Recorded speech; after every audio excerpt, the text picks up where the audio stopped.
What's good, YouTube? It's your boy AQ from Supreme GT coming at you with video number 1. Yo, where do I even start? I guess I'll start off by talking about where I came from in the car world. I started off driving a Champagne 1994 BMW 540i. My grandma left it for me when she became an angel in 2013. I loved that car. It was powerful. It was beautiful. Honestly, I didn't even know what I had when I had it. Fast forward a couple years later, the engine blew and I was suddenly in the market for a new car. I had wanted a newer 5 Series. Wasn't really in my price range at the time, but that 3 Series was. So just kind of looking around and looking for 3 Series, I found a bunch of F30s, and similarly to, my style and, kind of just how I've always been, I wanted something a little bit different. No knock to the F30 at all. I just wanted something, with a little bit of, oh, okay. So in that search, I actually stumbled upon the F34 GT. Fell in love with the body style. I just kind of fell in love with it. I found one in Miami, black, Sportline, 2014 328i GT, and I pulled the trigger. Drove that car, did a couple mods. I had that car up until August 2021.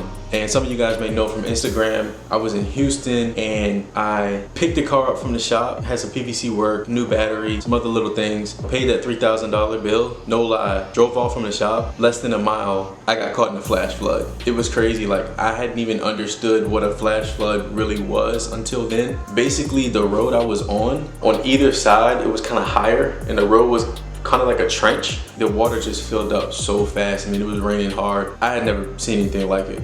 Cars on both sides of the road were trying to get in the middle, kind of away from either side. Some cars turned left and turned right into shopping centers to kind of get to higher ground. And of course, the trucks were successful. Even Honda Civic was successful. But when I tried it, my front end dipped into some deep water, got a little bit further and stalled out. Then my back end just kind of sat in it and the car just kind of sat for about an hour until the tow truck came. That was painful. I thought it was all over. Luckily, I had set myself up with some good insurance, and I guess since the inflation of the used car market since 2020, they actually paid me more than what I paid for the car. So, mysterious ways, right? But suddenly I was back in the market for a new car. I was in a good position to be able to get a lot of cars. The X6M is definitely on my dream cars list, but I wasn't about to drop 120 on a car. I looked at some M3s, I looked at some M4s, some 340s, and there's something about that GT body style that I just couldn't let go. So I searched, I found one in Louisiana. I mean, this is a car page, so without any further ado, let's go take a look at it.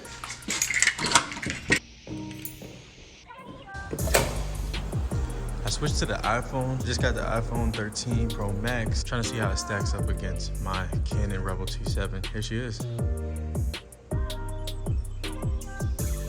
Fishbowl. Well, it is 90 degrees, so it won't be a true cold start, but I can go ahead and start her up, see how she sounds. According to the BMW dealership, only thing modded on her is an aftermarket downpipe. I'm not sure if it's catted or catless. Let's start her up.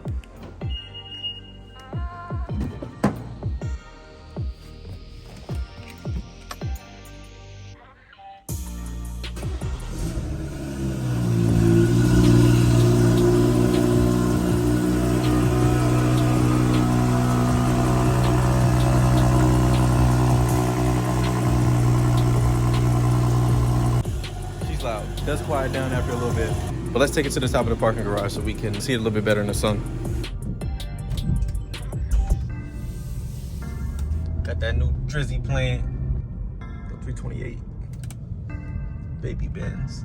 And we've arrived. As you can see, she has just over 43,000 miles. 6WB digital cluster. Wireless Apple CarPlay. 2018, so it's LCI. I had these all-weather floor mats in my last F34. The dealership has ordered me some new pieces since we're still under warranty. Some new trim pieces here. Looks like the heat got to them and almost looks like a rat where it bubbled up, even though it's OEM BMW. So I think that BMW could have did a little bit better job on that one. We got the lane assist, black wood grain, I forgot what it's called. That'll be changed out, hint, hint. I had got these off of eBay or Amazon when I had my last F34 with the red stitching in the seat, so it matched real nice. Harman Kardon sound system.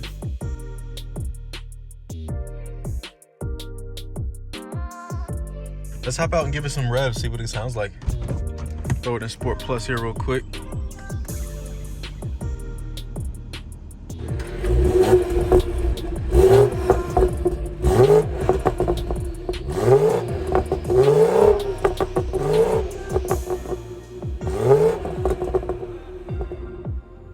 found my temp tag, dual exhaust. I definitely made sure to find an M-Score pack this time around. I did not enjoy putting the body kit on my last one at all. BMW adaptive LEDs. Big upgrade for my halogens. M on the wheels. M Sport steering wheel. Door sills. Little M on the pedal. Touchless hatch opening.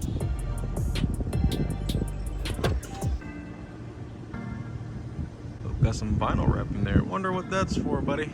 I can close it like that too.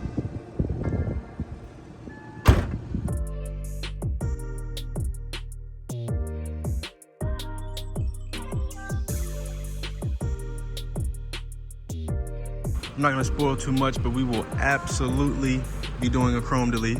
Gotta go. Gotta go. Probably gotta go. I love this car. I love the style of this car. Black on black is my thing. I mean, what is this? Hatchback sedan coupe? I don't know. Sexy though. So yeah, here she is. We're gonna go back inside because it is 91 degrees in Houston.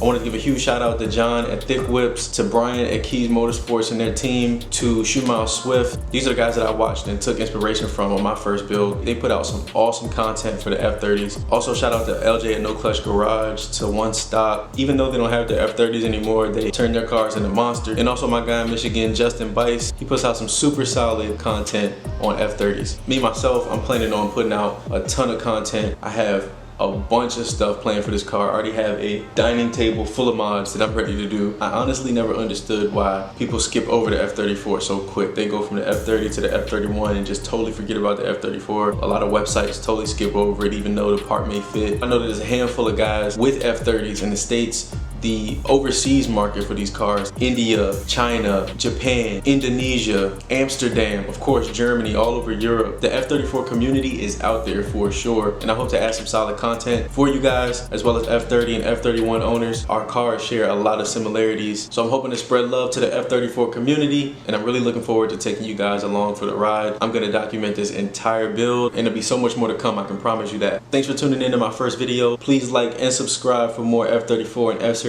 content. Stay safe, be blessed, and I'll catch you on the next one here real soon. Peace and love.